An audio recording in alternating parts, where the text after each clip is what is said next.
The Daily Network presents 10-11. 10 minutes of meaningful conversation with immigrant leaders and entrepreneurs every Friday at 11 a.m.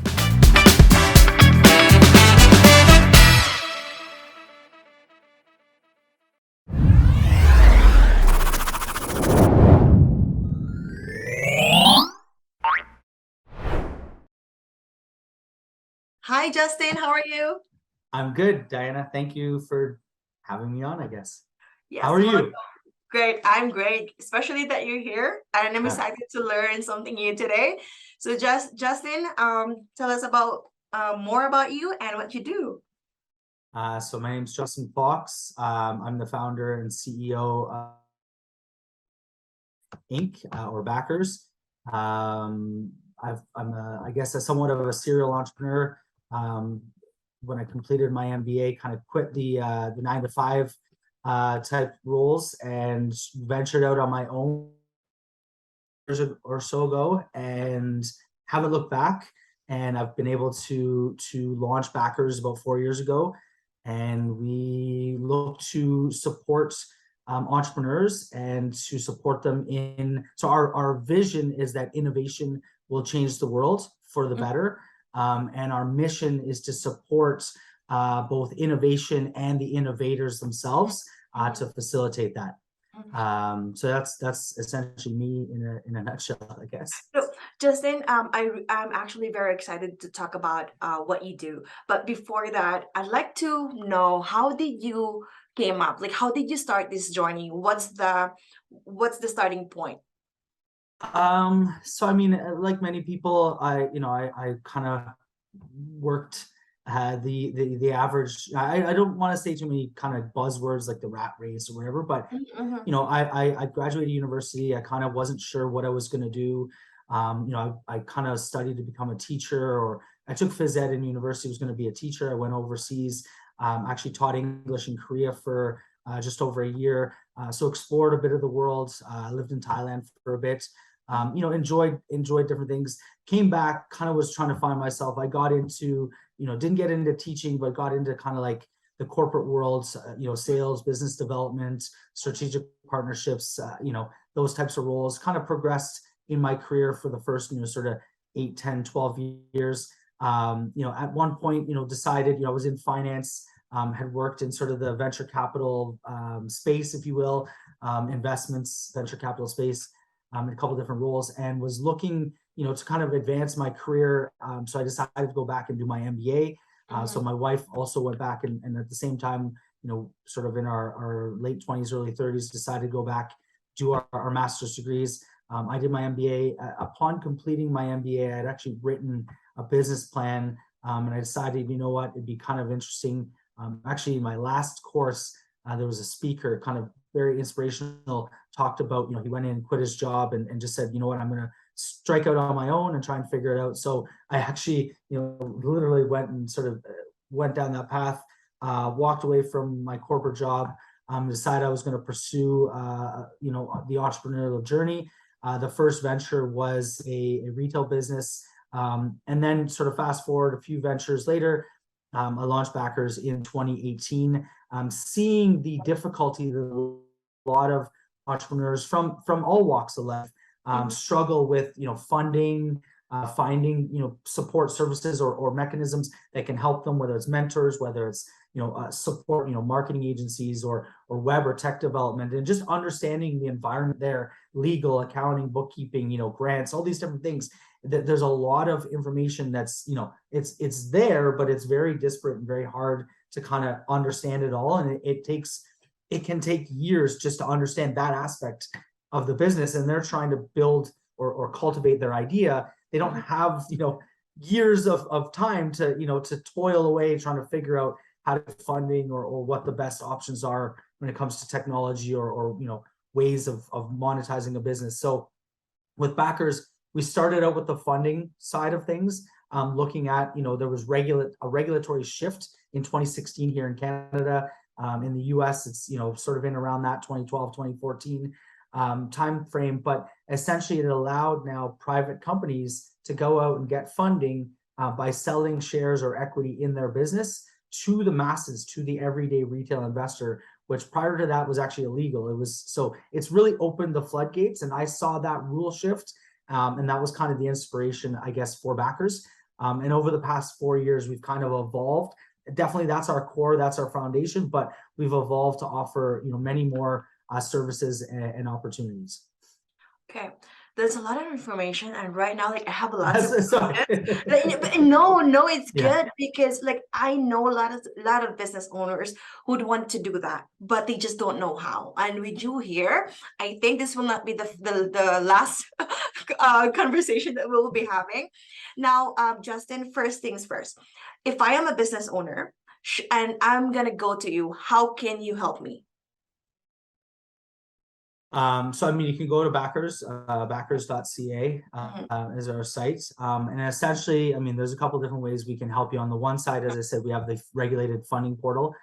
So essentially you can list, so we'll help you kind of get to a certain point there, but essentially you would list your company, your shares for sale. So think of it like Amazon or Shopify or any other kind of, storefront.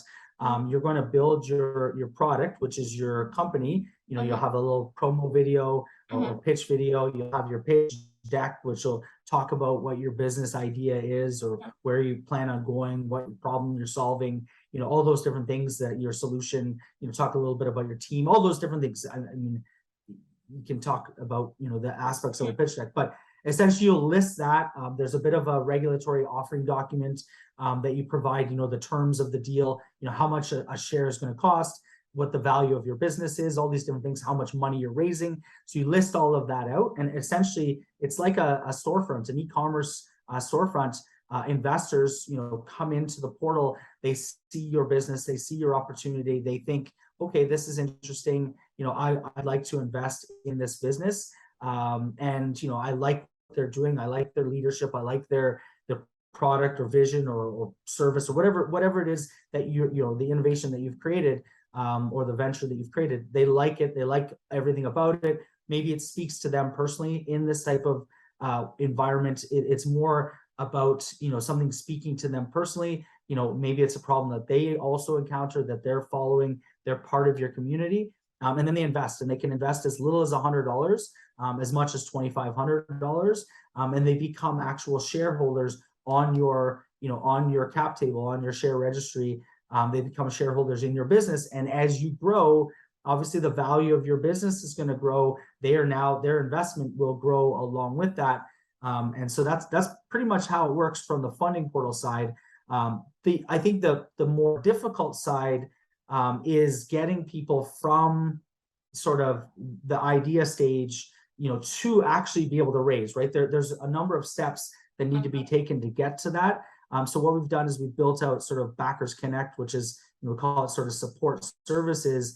It's kind of like a business in a box, where we can help you with various stages to get you to that stage where you're ready to get funding. We call the whole process kind of the first mile of funding.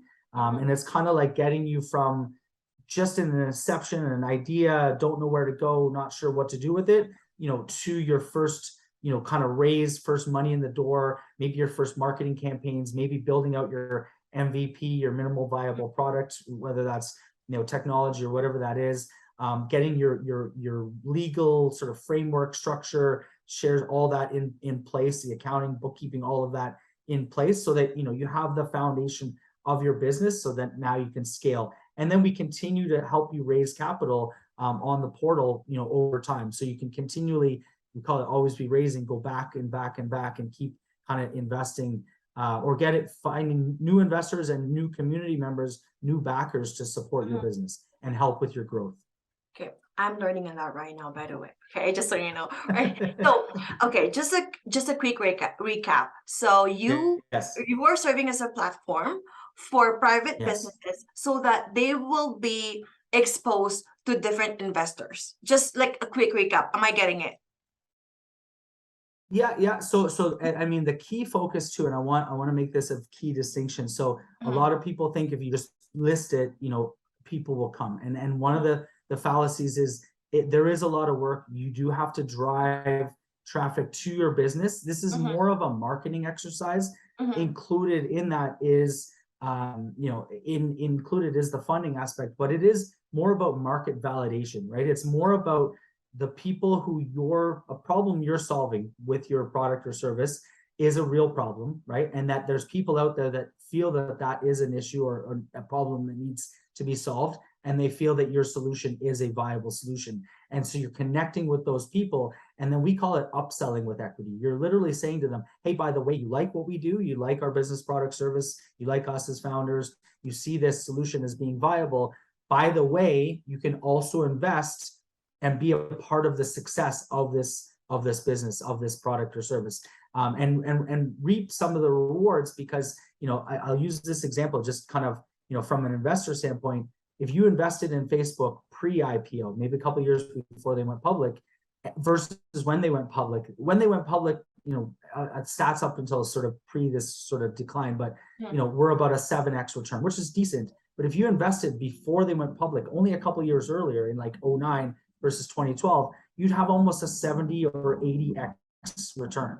So from an investor perspective, investing in these early stage companies really early, while it's high risk, it's also high reward. So it benefits both sides. The investors benefit because they're investing in a high potential growth company, and obviously the businesses benefit because they're getting capital that, we talk, obviously your audience and the people that would, listening, majority of them would not have access to venture capital. I think like 0.5% of all entrepreneurs have access to venture capital. And I forget the stat, it's on our site at somewhere, but it's like less than 1% of all venture capital went to Black or African American founders. Like there's certain stats where like certain segments of the population are extremely underserviced in the traditional funding models. This model now allows your community, regardless of what that community is, to invest in your business and to see you succeed or help you succeed. And be a part of your success. No, just think, for example, if I'm I'm an interested business owner, right? Yes. You can at least help me, like assess me with what are the requirements, so that before I join the platform, I register, I make sure that I'm also on track. Would that be a part of the process? So we have a couple different programs. There's sort of like, you've got sort of your solo, like DIY, do it yourself kind of program. And then we also have levels of support throughout, where we can do sort of group coaching, one-on-one coaching. But then we also, one of the things that and yes, we can definitely help you out to assess certain things, your valuation and work with that. One of the things too that we're building out, which I think is revolutionary as well, or changing kind of the game a little bit, is what I call backdoing. It's our ability to work with somebody and defer sort of the payments for that service to when they actually are successful in raising funds. And so it becomes a bit of a, we'll help you because we see the value of what you're doing, and we'll help you get to that next stage, and then we'll defer a part of the payment. So there's definitely, being an entrepreneur is not easy. I'll just, for all those watching, being an entrepreneur is not easy. It's not for everyone. It is hard. There are many, many obstacles in the way. So the people that come through really have to, identify themselves, almost that they themselves are willing to put in the time, effort, energy, work, however you want to term it, to get through to that next stage. And what we've set up is sort of a spectrum of, DIY, do it yourself. If you're ready to jump in and do it yourself, you can, most of our stuff is back end loaded or success based, right? Or for our fees and commissions. So it's literally, if you come in, you do the work, we give you the steps that you need to take, 1, 2, 3, here's the 8 or 9 things that you need to do to list. If you do that, amazing. If you need support, then obviously we're there to support you. And as a smaller startup, ourselves, or earlier, stage business, we also care and work with a lot of our clients hands-on through the early stages. So we're definitely there to help throughout the process. Just in one success story that you can share to us. So we've helped a couple of different companies through, we're very new from the regulatory side of things just over the past summer. But we've had a couple of companies come through. One raised 100,000 in their first go, right out of the gate, based in sort of London, Ontario. So that, there's a number of different other rideshare app. I was able to raise some capital. We've been able to help companies get from that idea stage, and now they're just getting to the capital raise stage. So we've definitely seen where we've been able to build a community around businesses. So there's, Streakers would be one that would come to mind, a gaming app that we're sort of, we were there from the infancy and really helped literally build the brand, everything around that business. So, and I would think backers, just the ability for us to get and navigate through sort of this regulatory kind of, technological framework that we've been able to do, with, and I haven't really talked about it, but the tokenization on the blockchain, where we take the assets, tokenize them, now they're housed on the wallet on the platform, so investors can see all of that there. Yeah, it's a journey, definitely a journey. We're entrepreneurs ourselves, so we know exactly what it's like, so we can definitely help people through the process. Perfect. Okay, Justin, this is outside from the backers. Yes. But okay, any book that you can recommend that really help you to start the business? Any book. I know this is going to sound really bad. I read a lot. I don't read books per se in the cover to cover. I would say from my perspective, and this is going to be probably counter to what a lot of people might say, I read a lot of articles. I'm I obviously you've got your main like Entrepreneur and your different sort of like trying to think of some Inc, different kind of like business or entrepreneurial minded platforms, if you will, where there's a lot of articles and knowledge-based content. I mean, just this morning, I think I mentioned we're kind of rewriting a bit of our deck and going through some different things as we're actually going out to raise some more money using our own portal. But I often I'll spend hours going through different sort of typing questions about different things, reading through and the literature, right? So it's almost, for me, I read a lot of different articles from a lot of different perspectives to try to understand things. I know it's I think a lot of people are like, oh, I sit down and read books. I don't. I'll just be very honest. I don't. We learn in different ways. Exactly. Right? I don't have time. I maybe have a bit of ADHD. I don't know if I've ever read a book cover to cover, but give me 10 articles, 5, 8, 10, 15-minute reads each, and I'll go through it. Give me some legal documentation and I'll go through it over 3 hours. But yeah, sit me down with a book, I don't do it. So, but I'm sure there's lots out there. Don't get me wrong. Articles are good too, because you're updated with things, right? Okay, last question. Yeah. What will be probably not the answer you wanted? So, but anyways, that's no, it's okay for sure. So what? My last question actually is your advice, as an entrepreneur yourself, to other aspiring entrepreneurs or entrepreneurs that's watching us today. I kind of said it earlier.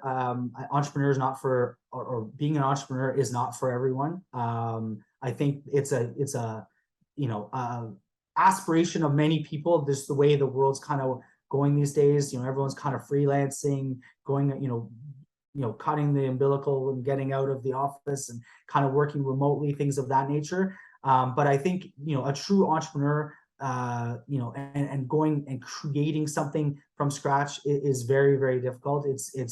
There's huge competition. Obviously, we talked about funding and all these different aspects.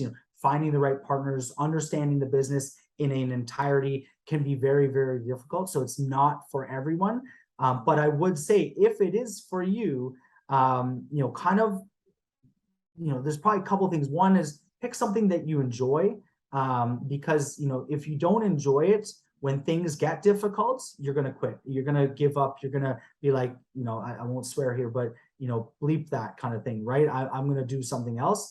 I heard a thing the other day, the 3 success things of an entrepreneur, and I'm quoting the guy, were, you have to be delusional almost to think that you can change the world, right? I don't know if that's the word they use, but almost have this like belief that you can change the world. But you also have to be somewhat conscious and skeptical of yourself, that you're like afraid of failure almost. So it's sort of like this like double edge. You think you can change the world, but you're also afraid that you're going to fail. So it's kind of like this. And then you have to have this focus, this continuous focus on one or very few things, and perseverance is key, right? We talk about persistence versus perseverance. Persistence is like banging your head against the wall trying to accomplish the same thing, whereas perseverance is understanding and kind of veering one way or another to change direction, but with that same end result or outcome in mind. Maybe it changes, maybe it varies, but it's kind of moving forward and always kind of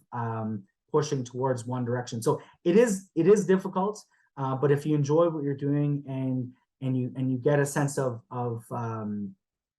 I don't know what's the term, a sense of kind of gratification out of doing what you're doing, it could be extremely amazing feeling to succeed and continue to sort of strive for newer heights, which I think is unlike any other endeavor. If you're an athlete, athletes it's kind of resonant, or like people that have done, not just athletes, but like musicians or people have like pursued kind of specific, very niche, kind of almost hobbies, if you will. If you can do that, but then create that same kind of drive in a business mindset, it can be directed at the hobbies as well. But it shouldn't necessarily just be about what you love to do, but like something you enjoy doing. You know what, Justin, I'm smiling because when you said that, thanks for that, by the way, when you said that you have to enjoy or love what you're doing, because at the end of the day, you're going to get tired. And if you don't love what you're doing right now, you're just going to stop, because if you're just doing it for the money, you're going to stop, right? Never do it for the money. Never do I remember Steve Jobs said that in a way, right? Yeah. Justin, thank you very much for sure. We'll talk again. Thank you. All right? Appreciate it. Thank you very much. Thank you. Have a great day. Cheers. Bye. Thank you. The Daily Network presents 10-11. 10 minutes of meaningful conversation with immigrant leaders and entrepreneurs every Friday at 11 a.m.